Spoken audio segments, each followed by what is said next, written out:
Guess those lips. Welcome to Double Down Sports Network and Entertainment, where we bet on real talk, real moves, real mindset. I'm Oteria, and today we've got a mix from CJ Mosley officially hanging up the cleats to Claressa the GOAT Shields adding another W to her undefeated record, and the dream fight debates with Laila Ali just won't die. We're breaking down that $260 million lawsuit aimed at Tyler Perry to scam or scandal. And of course, Jeff Bezos' Venice wedding, was it true love, a billionaire flex, or just a distraction while the world burns? And I'm not riding solo today. I've got Jeremiah Hedrick in the building, doctor of physical therapy candidate, current clinical rotation in sports and orthopedic rehab, Mr. Graduate honoree, strength and conditioning background, and a community-focused leader whose mindset is built on discipline, service, and elevation. A man who represents ambition, education, and impact, and who still finds time to tap into the world of sports with passion and perspective. Let's give it up for Jeremiah. Hey. CJ Mosley has officially retired from the NFL after 11 seasons, announcing the news on his 33rd birthday this past June. From Alabama dominance to becoming the Ravens' first rookie linebacker Pro Bowler, Mosley collected 5 Pro Bowl nods, 5 All-Pro honors, and over 1,000 tackles in his career. But after battling toe and neck injuries, including a herniated disc, last season, the Jets released him this spring, clearing the way for his decision. Mosley leaves the game as one of the most consistent linebackers of the past decade. When you see a player like Mosley step away because of injuries, does it change how you think about longevity in football? Great question for one. But I would just say absolutely, just because coming from a physical therapy standpoint, you have to think of things from a different lens. Okay. From a physical therapy standpoint, in terms of sports, your body is your business, right? Absolutely. And so a lot of people like to harp on the highlights, the fame, the enhanced moves, but don't get to see the surgeries, the nerve innervations, the waking up in the middle of the nights because of pain. They don't see those things. So take into account to CJ Mosley, I think he's wanting to prolong his longevity. And a lot of people who want to see the performance but don't want to see the lifespan probably have a difficulty seeing that. And so I would say, like, I respect him for taking a step away. I personally was, at a time upset with Luke Kuechly, being a Panthers fan, stepping away early because of, the concussions that he just constantly kept experiencing. But at the same time, now he's still able to not only produce, but give and impact the sport that he loves, because he decided to take that choice and option. So all respect to Mosley, just because it takes a lot of guts to step away from something that you're not only passionate about, but something that you dearly love, and figure out how to love it again in a different way. Absolutely. I definitely agree with that. Okay, so let's transition. Tyler Perry is facing a $260 million lawsuit filed in June by actor Derek Dixon, who once appeared in Ruthless and The Oval. The suit accuses Perry of harassment, retaliation, and emotional abuse, dating back to 2020, including claims of misconduct at Perry's guest house. Perry's attorney calls the case a scam, insisting the allegations are fabricated and will fail in the court. Still, the size of the lawsuit and the headlines around it are shaking up Hollywood. As somebody who's in your work field yourself, what's your take when success attracts lawsuits? Is it always smoke where there's fire, or can it just be people trying to cash in? I would say that in reality, everybody wants access to the throne. Who doesn't want to be the best version of themselves? So for me, I feel like sometimes it can be, people trying to weigh in. I feel like a lot of people are selfish. So it's really what you can get out of the situation. In those terms, I don't necessarily know if, that's what he's trying to get out of it, or if it really was, what he's alleging. But I can see where, people at the top can interfere and try to just get a piece of the pie, when you are up there. So I guess, the court will decide. Let me ask you a personal question. Okay. How much do you feel like you owe the people that are in your circle when you make it to the next level? How much do I feel like I owe? I think that it just depends, because were you on the rise with me, or when I got to where I got to at that point, were you trying to seek a benefit? Because if you were on the rise with me, then yeah, you'll forever, get your flowers, and I will be appreciative for that. But if it's something that I created alone, or, rose and grind for on my own, then it's just like, accordingly, I would give you what your percentage is, Okay. Okay, percentage. All right. Businesswoman. We're talking to a businesswoman, y'all. We're talking to a businesswoman. Okay. That's a good answer. That's a good answer. So, the reason why I ask is because, like, everybody in your circle comes at a certain point in time. Mm-hmm. Whether it be talent agencies or best friends, moms, makeup artists, everybody who has supported you to get you to the point that you've gotten to.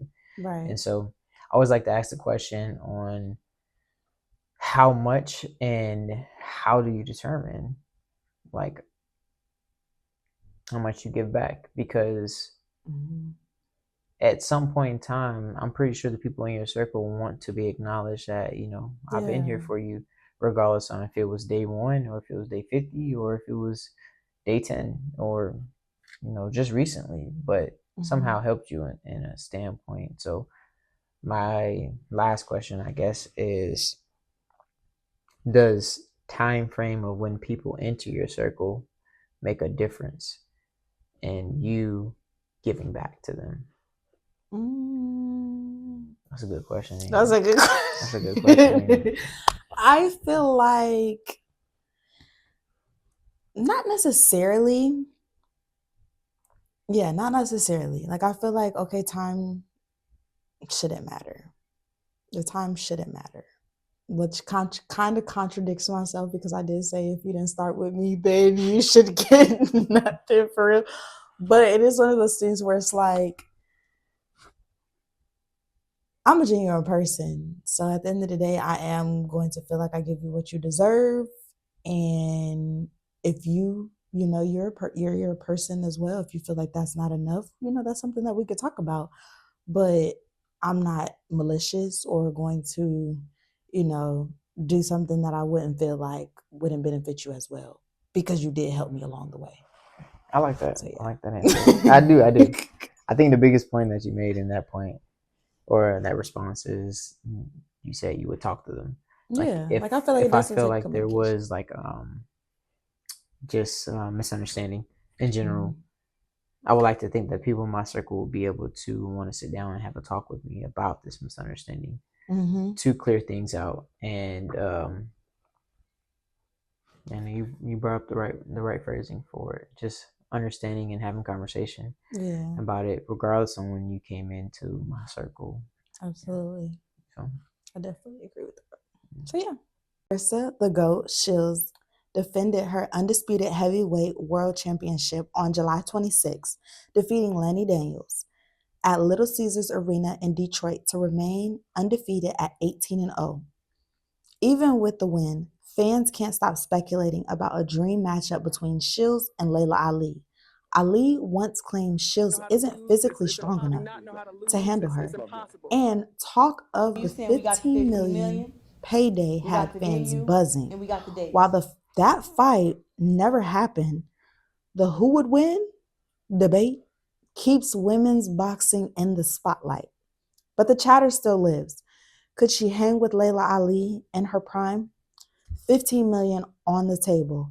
Ali once said Shields isn't big enough. Who do you got if the fight somehow happened? Well, Shields is the GOAT. Shields is the GOAT? Shields is the GOAT, greatest woman of all time. Okay. You know that, right? Mm-hmm. And I think that's just granted towards like her being more technical, more active, and more conditioned. Okay. Right? And if you want to talk about Ali's legacy and pedigree would triumph over a lot of like women fighters over the time. So if we want to talk about legacy, in my opinion, it would be Ali. It would be. But I would say if it was a matchup of like now. Like right now, I would have to go with Shields. I think that not only her precision and like technicality and being able to read an opponent matches a lot, but the way that she's able to adjust in fights is just phenomenal. Absolutely. And so I would go with Shields. Shields for a fight right now, yeah, she mopping the floor. I would definitely have to agree with you when it comes to Claressa Shields, because she is the GOAT. But we're never going to take away the legacy from Ali because she's paved that way, Right. But I'm going with Shields if it was today. Respect. Okay. Respect. Now, Jeff Bezos and Lauren Sanchez tied the knot in Venice, Italy this summer, pulling in a star-studded guest listing including Oprah, Kim Kardashian, and Katy Perry. But the extravagant wedding wasn't without backlash. Protests over tourism clashed with heavy security, heightened by the ongoing Israel-Iran war. Even Donald Trump got an invite, though he skipped, sending Ivanka and Jared instead. The event has sparked debate, billionaire flex, or once-in-a-lifetime celebration. Bezos had Venice locked down for his big day. But do you think these billionaire weddings are just out-of-touch flexes, or do they actually inspire people to dream bigger? Yeah, it's a flex to shut down a whole entire... Y'all flexing. Yeah. Just a little bit. Just a little bit. Not too much. Yeah. But I would say like, yes, a flex, but at the same time, you can't preach humility from a yacht. Mm-hmm. You know what I'm saying? What do you mean by that? Okay. let me explain. You can't right? Preach humility from a yacht. From a yacht. You know what I'm saying? So when I say that, I'm saying that like the examples of how to be humble and how to like show where humility has got you from a standpoint are represented in those low moments. Okay. Not those high moments. Gotcha. You know what I'm saying? And so I'm pretty sure a lot of the time that people don't see where Bezos was at in his like earlier years to get to the point to where he's at now. Whether it's his grind, his dedication, his investments in certain people, businesses, or time, we don't see that. We see him renting out an entire city. So that's it's like I said, it's both. Yeah. I could agree with that too. Yeah, you say it's both. And I think the biggest aspect of, because I wish that I could do something like that. Like, Imagine if I run out Miami. Well, what, Like, you know what maybe, I'm even saying? if it's in between a war, like, it's about me. That's my Right. day. Like, And that's yeah. where, So I get it. But it is kind of a flex in the middle of a war. Right. Like, yeah. At the same time, like, you got to commend them as well, because that's an expression of love. Like, this is how much I'm willing to do for you. Exactly. In the midst of whatever's happening, this is what is important to me. You know what I'm saying? And I can see that. So it's kind of like, I don't know. Yeah. Was it a flex? Y'all let me know in the comments, because I don't know. Like I said, I think it's both. I think it's both. Like for me to express like how much I have for an individual, I get you the biggest rock that I can find. That's a flex. But at the same time, I want you to know that I want you to have nothing but the best. Absolutely. You see what I'm saying? Yeah. And that's not discounting or discrediting anybody who can't get the best for people, because there's absolutely times. There are times where you can absolutely show people all that you have to them, right, to express love. That may not be the biggest rock. Sometimes that's just the biggest time that you can give. Sometimes that's just the biggest car. Sometimes the biggest house. Sometimes that's just the biggest, food platter I can make right now. But do you feel like in my fridge. The timing doesn't matter? Because it was in the middle of a war. Okay, so I'm pretty sure I cannot map out everything that he has on his schedule right now for me to make that assumption on if this was the best time. Yes, you can't avoid or ignore the fact that it's the middle of the war, but at the same time, there's probably aspects of them needing to be married or needing the marriage to be official that we don't know. That we don't know about. So, can't say too much. I just want to also like state that like sometimes seeing the flexes is and can be sometimes a form of inspiration. Like, absolutely, if I can see that somebody out here is willing to rent out a whole city for someone that they hopefully truly love. Hopefully, we don't know what the game plan is behind the scenes, but hopefully that they truly love, then it's inspiration for me to be like, well, why can't I do this? Or why can't I like rent out a whole entire restaurant, or just rent out like a parking lot or something like that, just to show that like I'm reserving this space for us and us right now. So no matter what's going on in the world, you feel me? And so, because at the end of the day, it's gonna be y'all two versus the world. You feel me? Absolutely. And that's why I think that I'm looking at it in the aspect it do inspire you to dream bigger, because y'all really did that in the middle of a war. Right. And people gonna talk about it too. That's the inspiration. Whether they talk bad or good about it, it's gonna be inspiration. That. In general. So I just believe that it is a flex, but also in a way inspiration to show people that like things can be done in certain times or despite certain times. That's I agree.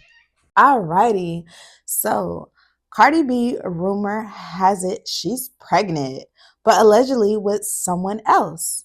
Jeremiah, what's your take on this? Do you think it changes her brand at all or nah? Okay. Okay. So let me be transparent. Okay. And say that I only listen to Cardi B mainstream.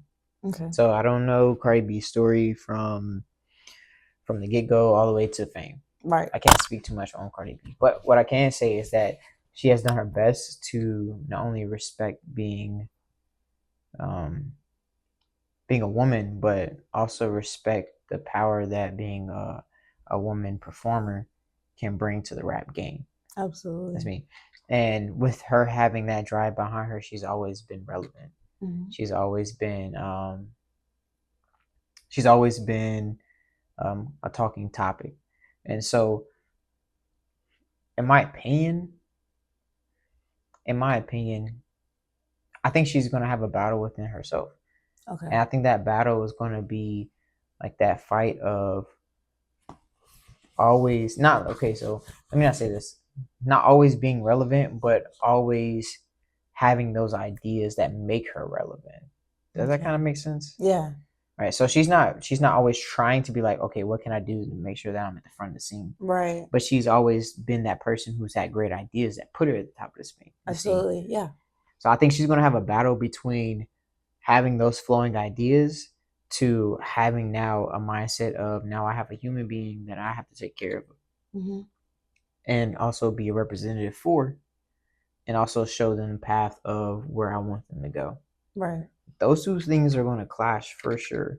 So I guess I'm in the middle on how she's going to be seen in, I guess, the music industry, with like her having to adjust to those standpoints. We've seen plenty of performers and music performers, comedic performers, like take step backs when they have kids, and we've seen plenty of them not take step backs and show them just the full authenticity of what it is to be me in this scene and atmosphere. So I think she's going to be in the middle. I think it's going to be a clash of the two, of her making that adjustment of now I have someone to take care of and someone that I need to, I guess, show the way, and her being like, at the same time, I'm Cardi B. Right. If it was me, though, in my opinion, I would say I don't think it would change anything. Like, I mean, she's shown us literally over and over she can perform with a baby in her tummy on stage and still get the job done. Okay. So I definitely feel like, you know, when she sets her mind to something, she's going to get it done. And even aside from that, I feel like essentially maybe it doesn't matter who it's even with, but I do wish her happiness with the new guy that she's with. Way to say way to say that. Yes. That's a good say. That's a good say. That's okay. But okay, so let me build off that question. Okay. Let me build off that question. So, how do you see like Cardi B's transition in comparison to like your transition as a new artist? Because now you're taking old ideas from how you started to now taking new ideas to be like, okay, this needs to be said so that I can reach a certain platform and these certain audiences. So I kind of want to see like where like her transition from being that artist to now needing to be this artist because this happened to her, to the same thing of you being this artist starting here, but now I need to be this artist to be like, okay, now I need to speak to all these people. Kind of explain that. I definitely feel like it is a bit of inspiration and motivation, and the mere fact that she was able to do it in her circumstances, it lets you know it can be done. So, you know, I give her flowers in that aspect because, you know, some girls out here might think that, you know, it can be done. Like, but she literally let us know it can be done. Right. So, like I said, it will give that inspiration and motivation in that aspect. For me, particularly, granted, I want to be able to have my career established before I bring my child into the world because just more so, I just want to have stability for, you know, me and my family and my child. But being that she let us know that it can be done, I can do it. I can do it. Okay. Yes. Hey, do you think the lifestyle of being a music artist is a lifestyle of stability? In today's time, no. Yeah, no. So, I'm being transparent when I say that because a lot has changed. And I'm going to just say a lot has changed, yeah. Right. So, yeah, it just maybe no. All right. So bring that back to them to them babies. Bring it back to them kids. Hopefully my man. I'm calling on my man at this point. Okay. Yes. Okay, so now the New York Giants bench Russell Wilson for Jackson Dart. Now, Russell has some ups and downs. He peaked in Seattle, struggled in Denver with alleged team disconnect. You know, there was Allegedly, he was given diva energy after a big contract, and now he's won a 1-year Giants deal with, the Giants. So, Jeremiah, do you think this was the right call by the Giants or a misstep?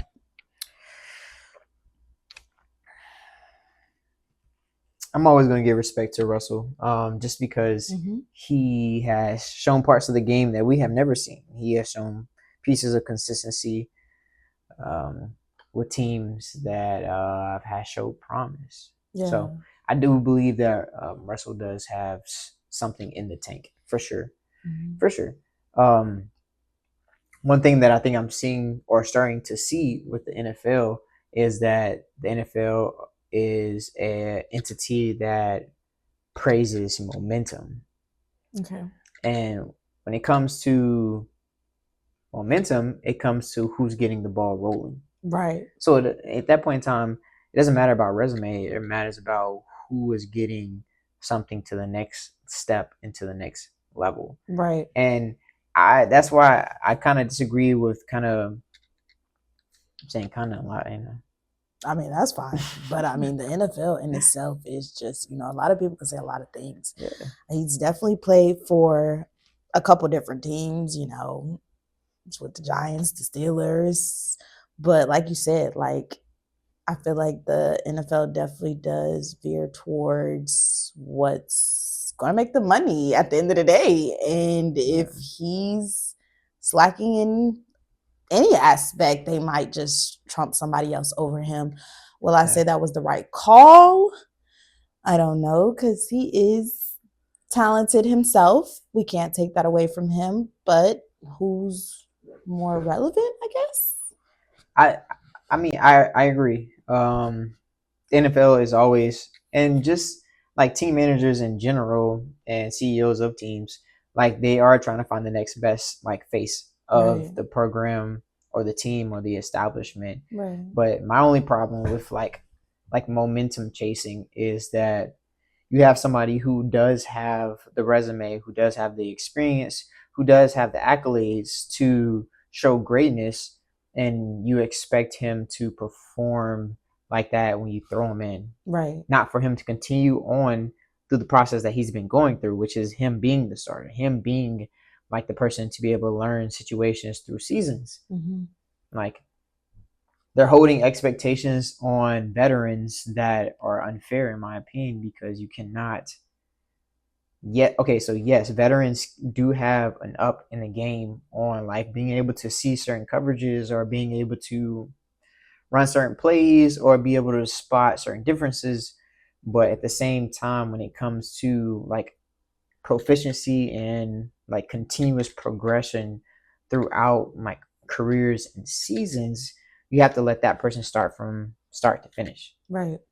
And so I think sometimes and see what they can do, basically. Right. And I feel like sometimes teams are blinded by the fact like that big quarterbacks or longtime quarterbacks have done all this. So if we throw them in third down, they're going to be able to get us the play that we need. No, that's not how they grew up, and that's not how they grown to be a player in the first place. Right. You know what I'm saying? So, do I agree with the benching? No, but at the same time, I like to see it happen because this may be the opportunity for a new quarterback to start his lineage and legacy. Show what you see what I'm saying? So I'm on the fence about both of them, but I hate to see a veteran that's produced and put out so much for a corporation like the NFL to be benched, because you still see other quarterbacks out there like Aaron Rodgers and other quarterbacks, whatever. I just watched that game a couple of days ago. Mm-hmm. But you see other quarterbacks like that still getting that play and that's still respect. So why isn't Russell? You feel me? Yeah. And so it can still be a stat game. It can still be a data game at the end of the day. But like his accolades still outweighs the newbies. Mm-hmm. And so you need to make a decision at the beginning of the season whether this is going to be a season where he tries to fill himself out throughout the season, or you let the veteran show him, the person who hasn't been in these experiences yet, how I've grown through a season, and let him play the back seat to figure out if this is something that I can incorporate in my game to be somebody who's proficient for the seasons to come. So Okay. if y'all looking for somebody to hire on the tech data analysis team, you can just reach out. You feel me? But yeah, this is how I feel. Let's pivot to something deeper. I want to tap into the masculinity, alpha energy, and dive a little deeper. I want to ask you, do you feel guarded or isolated in your life or career? That's a loaded question. Hmm? That's a loaded question. I'm not gonna lie to you. That is a loaded question. Are we getting a little deeper? Just a little bit. Just a little. A little bit. So, guarded or isolated? I would like to say that every man, let me not say every man, I would say like a large majority of men can, I think, relate to being surrounded by a lot of people and still feeling alone. Okay. And I think that a lot of that like stems from the environment that they grew up in, especially the role models when growing up. A lot of men, let me not say a lot of men, in my experiences, I grew up in a very kind of strict patriarchal, like Christian household, right? Okay. And whenever we were dealing with things that could be seen as like emotionally distraught, we relate to the Bible. Okay. Or if we were acting out in an emotional way that was not okay with our family or our parents, we would get disciplined. So there's been plenty of times growing up where you were conditioned not to express emotion because it wasn't right, or it was a sign of weakness, or it was a sign of, you not thinking in the right mind. Right. And so I think that you grow up now guarding those emotions from other people so that you can be more like logistical type of individual in certain spaces, scenes, and environments. And at times that can be helpful, but at other times when it comes to the development of relationships, whether that be with a partner or relationships with family members as an adult, that can be difficult because you're thinking about logically, how does this benefit me and how do I benefit them, right, instead of just understanding. And it takes a lot of work to get to a space to like just understand individuals in general, from an emotional standpoint, a mental standpoint, spiritual and physical. So I think a lot of times, at least for me, growing up, I understood that from a physical standpoint and from a mental standpoint of getting done what needs to be done, understanding what's okay and what's not okay, and then getting to a later stage in life and being like, okay is subjective.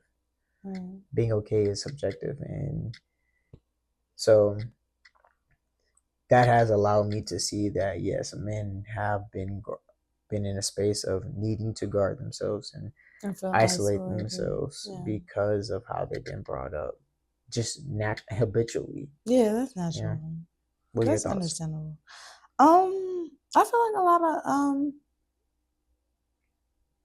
I'm gonna just say I feel like a lot of men are a bit isolated, whether they realize it or not.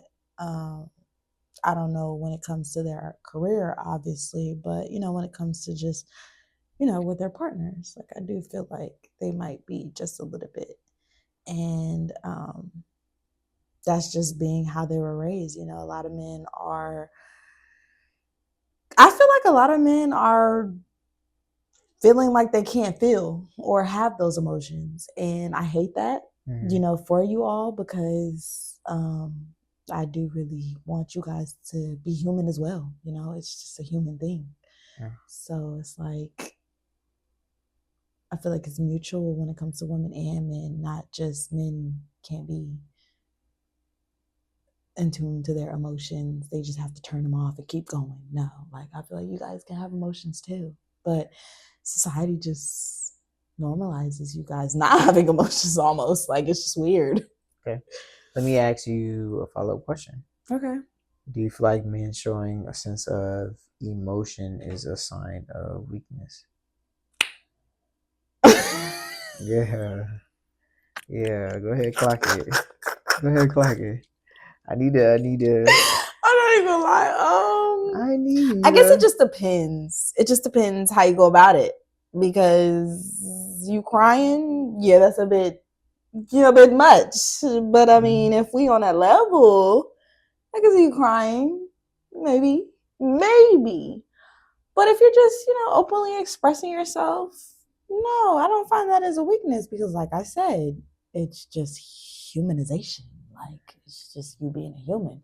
And I don't feel like y'all can't have feelings. Like, it's normal. Humanization, I like that word. I like No. Since we're doing that, so how can women create safe spaces for men to open up emotionally? I'm gonna get canceled regardless on what I say. It don't matter what I say. No, it does I'm matter playing. what I'm you playing. say. It does matter. I'm playing. Okay. I'm gonna speak from my personal experience. Okay, being from somebody who grew up in that type of environment and had the opportunity to like learn what it means to be like inclusive and understand the importance of like emotional and like encompassing and emotional expression. Right. I would say that when getting into a situation with a woman who wants to feel that portion of their man but feels like he is isolated, you have to like communicate. That is the biggest portion to me, is communication, because there be times where I don't want to express my emotions, but I'm going through so much emotionally. And if my woman can be like, or just even be receptive at those point in times, like, and babe, I guess come and talk to me. Oh, and not even that, because that is still appreciated, yes, but not even that. Like, if I spend enough time with you for you to know my routine, my habits, and stuff like that, and now I'm just kind of silent today, and you know something's wrong, you ask me something, hey babe, is something wrong? I'm like, nah, I'm good.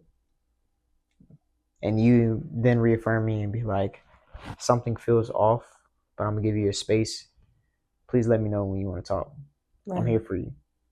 Then I know and I feel comfortable that whenever what I'm dealing with, regardless on if I'm mature enough to speak on it now, or if I'm not mature enough to be like, okay, it's gonna take me a day or 2 days. Left that open door for you. Exactly. And I think that a lot of the times women want that to happen on their own standpoint and on their own timing. Okay. Then men feel pressured, or men feel like they're not being heard, and now it's a pushback. Now I don't want to go talk to you. or it's being thrown in their face. Babe, I told you could talk to me whenever you want to. Now you want to talk, or I opened up this door and you just shut me out. I don't think you want to talk to me. Like, you see how now all that, like, not me, my process of me trying to figure out emotionally what I'm going through and how I can figure that out is now being thrown back in my face. It's kind of overlooked. It's not even overlooked. It's going to draw me back even more. Right. You see what I'm saying? Okay. And so it's definitely important in the sense of like communication. And I hate sounding cliche, but communication really is key, because every man is different. Every woman is different. But you don't understand that unless you communicate on you guys' needs. And so communication is the first step, yes, but also like being receptive of what that communication has brought is the second. And I think if I'll add on, it's being understanding. If you understanding, your man might want to tell you a little bit more. I don't know. But yeah, I do feel like that is another part of it. It's actually interesting that you said that, right? Because I think understanding is also it's kind of like a sub level of grace. Okay. Why do you say that? So, for example, so let's say your man's kind of coming at you a little assertive today. Mm-hmm. Babe, why you ain't clean up the dishes? Right. Why the clothes ain't fold? You say he's gonna be home around this time, Mm-hmm. and you feel like that. Okay, that's being a little assertive. Why is he acting like that? You could, in response, be like, "Well, why didn't you do? Or The why didn't dishes. I? And I didn't see you do, or you didn't tell him." Like that could be a natural response. That could be, Right. but grace would be, he hasn't acted like this Mm-hmm. for a couple of days, or I've never seen this part of him. Something is wrong. Mm-hmm. Should I give him space, or should I ask him like, "Hey, baby, you okay?" Because sounding a little assertive. No, I'm not assertive. I'm just trying to figure out. And it still feels like the same energy that you're not familiar with. Right. Grace would be like, okay, something's working on him that I can't see, but I know that I love him enough to be like, time's gonna tell when I should be in this space for him. Right. That's, in my opinion, that's grace, and that takes a lot. Some people are like, yo, that's dumb. But in my opinion, when you're building to something that's supposed to last a lifetime, Longevity. longevity, some of those things are going to look dumb. But you made that decision to stick with that person. Right. Through the dumb, through the smart, through the highs, through the lows. Do the dumb, through the You smart. feel me? And so understanding like that investment is going to be one of highs, lows, dumb, smarts. But that is something that you make a decision on. You have the control to make an investment on whether or not I'm willing to stick through these decisions, like for the better or for the worse. Right. And have the patience for it. Exactly. Right. And I'm not speaking on every situation. Let's be clear, because there are some situations where you got to get out of for certain, and we're not going to get in that. But there are certain situations that you want to get out of. But when it comes to investing time in an individual, like investing time means being okay with the unknown, and the unknown can be good and bad. Absolutely. You have to have grace to understand the good and bad. Right. Yes. You're right. So, why do you think men are promiscuous sometimes? Promiscuous. Okay, it's a good word. Yeah, that's a good word. Yeah. Spell promiscuous. No. Okay. Promiscuous. To me, like from a biological standpoint, like being promiscuous is someone who has been, sexually involved with somebody, right? Or sexually involved with a lot of people. Mm-hmm. Right. Then we got to think back into like just the common nature of men and women. Okay. In my opinion, I feel like women are natural caretakers and holders of life, and men are natural givers of life. It's like from dawn to day. Like men have had the biological ability to give life, and women have had the biological ability to cater, hold, and produce and give out life. Right. You know what I'm saying? And so a lot of men can stay in that frame mind, mm-hmm. and that kind of, I think they are levels of maturity. I think they can stay in a certain level of maturity where like giving life is their only objective and their only goal. And giving life can be downplayed, and excuse my language, but getting one off is a form of giving life. Like you're letting life go, giving life away, whatever. Right. And so men can abuse that aspect of what was a gift to them to being just a pleasure to them. Right. You see what I'm saying? And so why men do that? Could be a lot of things. It could be biological, like the satisfaction of the chemistry that comes from it. It could be the conquering. It can be the aspect of feeling wanted or needed at a certain point in time. Like there's so many different aspects of mm-hmm. like being promiscuous that I feel like are not talked about. It's just, and are just thrown in one group of like, yeah, they just someone who has a lot of sex. That person is a hoe. But like, yeah, and I do feel like at one point, you said that men were put here to procreate. Mm-hmm. And so maybe that has some I guess piece behind it. Maybe. No, I mean, I let me.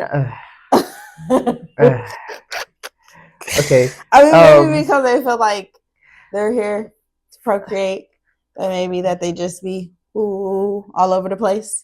Maybe that could be a reason. I don't know. So like, and I'm gonna speak from a biological standpoint again. Like, okay, like males were born with testes and penises to deliver what is produced within the testes. right. And then women were given ovaries, a uterus, and placentas to be able to house and hold and produce life, produce life's delivery. So there are biological things that like our bodies are meant to do. Okay. And we can take advantage of what we are meant to do and use it for just pleasure and satisfaction. And so I think a lot of people stay in that certain level of what's meant to do and having the ability or being blessed to do those things and just stay in that lower realm of, I was given this, I might as well use it. You know what I'm saying? Just because. So it's different levels of maturity, understanding, purpose, and like enlightenment when it comes to why men procreate. Because I actually like to do a study. I ain't gonna lie to you. Like just comparing men of like lower, not saying lower status, but like who's living like a less fortunate status compared to someone of a more fortunate status, and kind of the promiscuous that you may see or talk about, and just compare the two and the reasons why, just to see the study like on why. But so to summarize it, we would just say that most men are promiscuous because they were here to procreate, and yeah. You can go with that. We can go. You can go with that. So you can go with that. Oh, and also, like you said, they were, maybe some of them might be a little bit immature. Like, yeah. So those two reasons, we can go with that. Now, how are you living a positive life that could influence another man?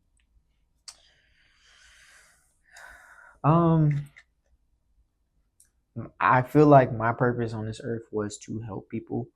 Okay. And just simply doing is an example. We're here to serve God, but yeah, that's just my opinion. Go ahead. Sorry.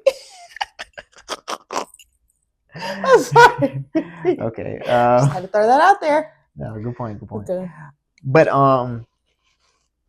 my purpose, I feel like I was put on this earth to help people, and I have been able and been blessed with the opportunity to do that in a healthcare standpoint. But anybody can do that from any standpoint, right? But seeing those actions and being those testimonies for people and for the patients that I've helped, and like just shows inspiration and just proof. Like I've been able to work with people. I've been able to work with sweet elderly women who have gotten to a point to not being able to walk or not being able to stand or not even be able to just be comfortable walking to like the bathroom, living room, whatever. Right. And I've had family members just coming to me, dads, moms, sons, cousins, to walk to me and be like, she talks about you and the fact that you've been nothing but consistent in her life from day one. And I just want to show you that I'm grateful for you and gratitude. Like being able to see that action and see the results of that action shows inspiration and proof that what you do is not purposeless. Right. And so I think that's the biggest thing when it comes to inspiring other men, is just doing what you feel like you were meant to do. And a lot of times people don't know what that is, but you wake up every single day with breath in your body to be able to try something new, to find something new, to produce something new. And that search and purpose takes time, and sometimes it doesn't. But like you know the fact that you woke up this morning is proof and sign enough that you need to try something, you need to do something, or you're meant to be something. Mm-hmm. And that could mean a lot. So if other men can see me doing that, and I think that would just inspire them to be like, To want to do I can do something positive as well that helps people. So that's what I feel like. Absolutely. We're going to play a game that's called Servant or Lost Identity. Here's how it works. I'll name some well-known men, and you'll tell me if they're a servant, someone grounded and focused, or if you feel they've lost their identity in fame, money, or public perception. Then hold up your big head, explain your reasoning, and give some advice or coaching on how they can keep going and reach where they need to be. Ready? Yeah. Yeah, I'm ready. All right, so you gotta get your big head, get your big head. Now, the first person is Cam Newton. Do I hold up the head if he's a servant or if he's lost his identity? Lost his identity, you hold up the head because the head is he needs some coaching. Okay. Yeah. I'm gonna say that Cam Newton is a servant. Okay. Reason why I would say that is because he has stuck to his identity and still continuing to stick to his identity, has found revenues and pathways to still not only inspire but still give play on the game. And so I respect that for him. I know he wanted to be in the league for the longest and got a very short opportunity to do so, but that doesn't seem like it's doesn't seem like it's discouraged him to continue to still make word on the game. You feel me? And so the fact that he's been just resilient in his own person and still impacting, because he's still holding 7-on-7s up in Charlotte. And I was a part of those 7-on-7s. And I remember when it started off, you see, and the fact that it's still going to this day, it shows that it's a sign of resilience. Despite what life has thrown at you, despite what the NFL has thrown at you. And so, my flowers go out to him because he's been doing his big one, in my opinion. Now, my opinion, I ain't gonna lie, and this only comes from the aspect of I want him to just marry the girl that he's with. I don't like that it just seems as though she's so understanding, but you just can't lock it down. Like, it don't make sense. But there's that. So the next one. Okay, hold on. Are we saying identity is attached to marriage?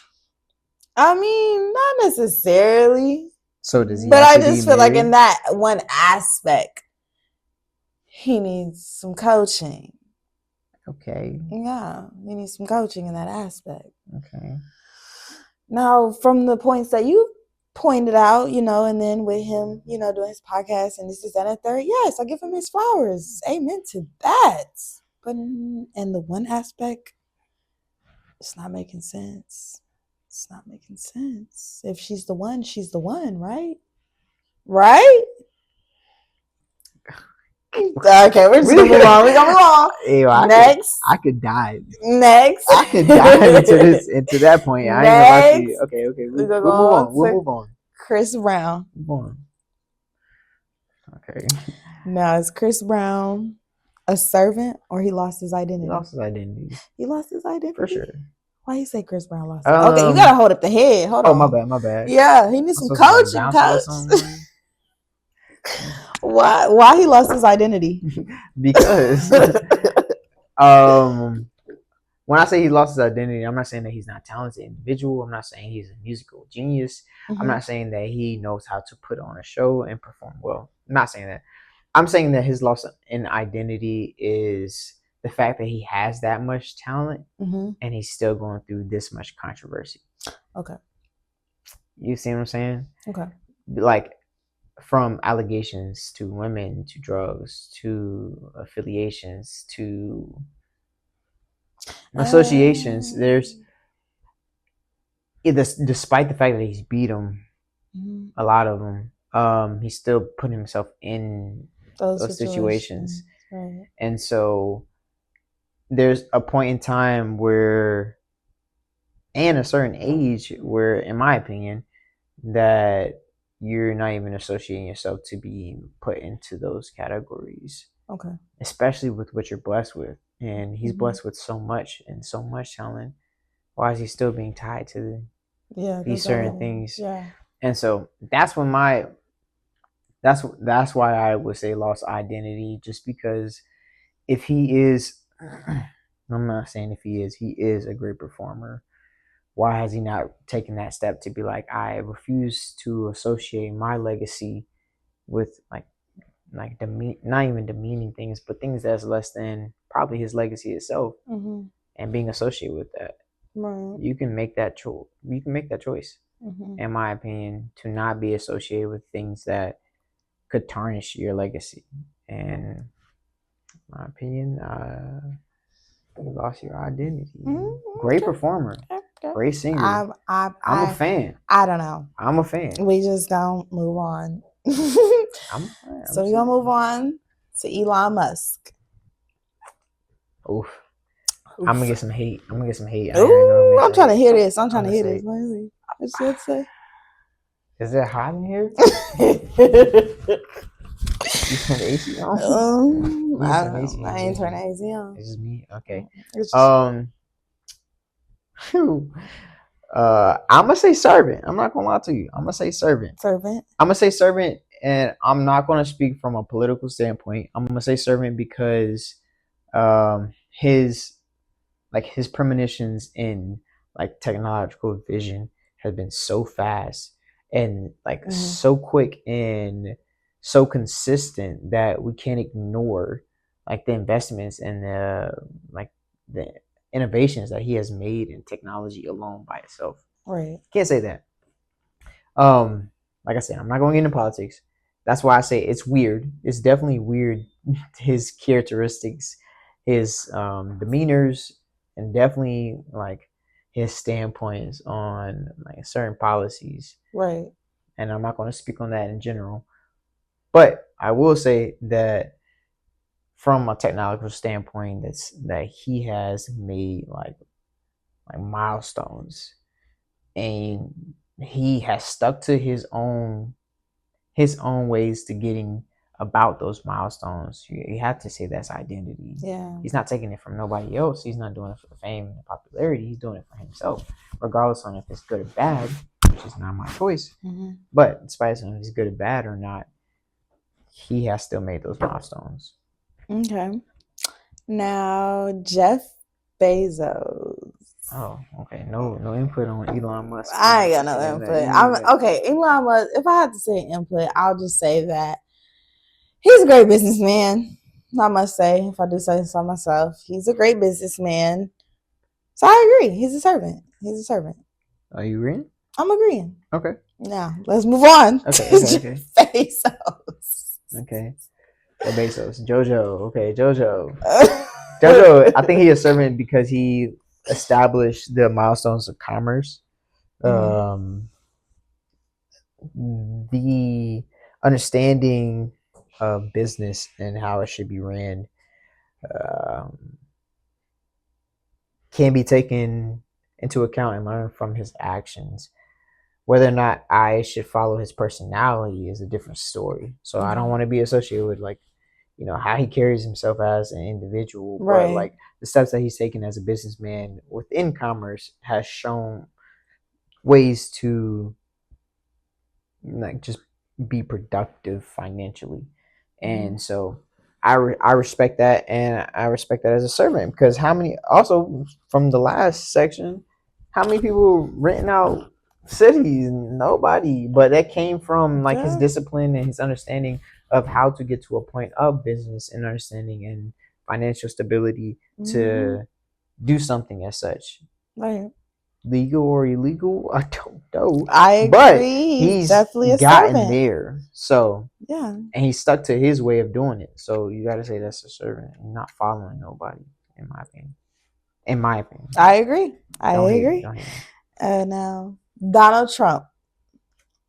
Next. Donald Trump. Next. Donald Trump said next. That Is he a servant or he lost his identity? He's the president of the United States, and you want to skip that? You trying to get me arrested? It's called public, ain't it? Look, listen.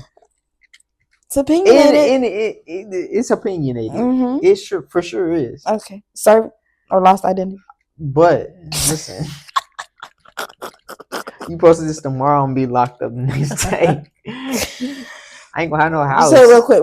I ain't gonna have no house. You want to be on the streets? Anyway, I'll do that to you. I'll think of it. Anyway, I'm gonna say lost identity. In my opinion, I'm gonna say lost identity just because. Oh, you gotta hold up that head then. He needs help, coach. That's your phrase. You didn't tell me that. Why you didn't want me? All right, let's go. Okay, all right, I would say lost identity just because I think Donald Trump. There's so much to unpack. So much. I think Donald Trump wants to apply to the masses, but has a very misconstrued on what the masses is. Okay. And him wanting to abide by the masses leaves out a lot of minorities in those masses. Okay. And so in his heart, I'm pretty sure he believes that he's doing what's right for the masses and doing what's good and appropriate for the masses. But then again, we have to also consider what makes up most of this country. Right. And what makes this country like great is like the versatility, the variability, the ethnicity of America. All right, so y'all, this is sidetrack. Who'd you vote for? Who'd I vote for? Who'd you vote for? Camilla. So he definitely feels like he lost his identity. Shout out to Miss Harris. But anyway, I am weak. All right, we're gonna move on. We're gonna move on. On that note, I can say on that one. But all right, the next one is Marcel Reed. That young man. Yeah, Texas A&M. Quarterback. I would say that and this has nothing to even do with him specifically. I think anybody just at a young age is going to be a loss of identity because it takes time to find your identity at a young age. Does that make sense? Okay. On that note, I'm going to just say, I see where you're coming from, but he's next up. That has nothing to do with servant and lost identity. I respect your support for this young man, but I'm saying that anybody... And we also got to think about like now the parts in play of being financially supported by the institution and getting contracts of millions of dollars. Right. Like it's ridiculous now. Can you imagine getting $1 million in college at 19 years old, 18 years old? I see what you're saying. You see what I'm saying? And so like, but if he has a momager or a manager, no, and I doubt that any of these. I'm not doubting that any of these individuals, players, within any sport, couldn't hire a manager or don't have managers behind them trying to coach them and course them in the right direction of how to manage the situation. Right. But I am saying that the probability of making a mistake financially is higher at a younger age than it is in an older age because us older individuals have experience making these mistakes. Okay. So am I wishing down on him? Absolutely not. Am I hoping that he doesn't do good? Absolutely not. But am I saying that the probability of doing or mismanaging these finances of this contract that he's in is high? I'm not going to deny that. The probability is high because what's telling me a 19-year-old who just got a 1.2 was it million? 1.2 million contract of money to say that I can't go buy a new Ferrari right now. I'm trying to flex. Gotta see what y'all priorities I'm trying to live out at. my I'm trying to 4 see how years your in college. priorities You see what I'm saying? No. I'm trying to That's have the very much best understandable. house living on campus. I'm trying to be If he comfortable. was smart, he'd buy his mama a house. I said if he was smart. We don't even know if he already did that or Listen not. here, We don't mama. know. We don't know. Listen here, mama. Now let's move on. Okay, yeah. All right, Russell Wilson. Servant. Lost identity.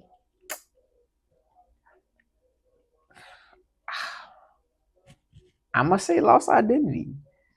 I'm gonna say lost identity because Let's hear this. he was put at such a high platform to the point to where he should have never been put in situations like he is in right now. Right now. Which is being traded from team to team, which is being back considered, which is being benched. If he was somebody who was a servant, which is somebody who knows his ability, who knows what he produces, who knows what he can contribute to a team, then he wouldn't be in that position. In my opinion, yes. Well, I would just say maybe Sierra got a little something going on, and she gonna hold it down. Maybe. Listen. She ain't producing. She ain't producing the money. I mean, she is producing the kids. Okay, shout out to Sierra, producing them, pushing them babies. You doing something, girl. But the money that he making compared to money she making, like, it's And I'm okay. Let me not sound disrespectful when I'm saying that she cannot make that type of money, and I'm not saying that. I just realized that I could have got canceled right there. I'm not saying that she cannot make that amount of money, nor can she support Russell Wilson while he's being in these positions that he's positioned, because he's still got really good contracts, regardless of if they're a year or not. But in my opinion, if you have been a franchise quarterback in a point in time and have served a community being that person, then you should never lose that.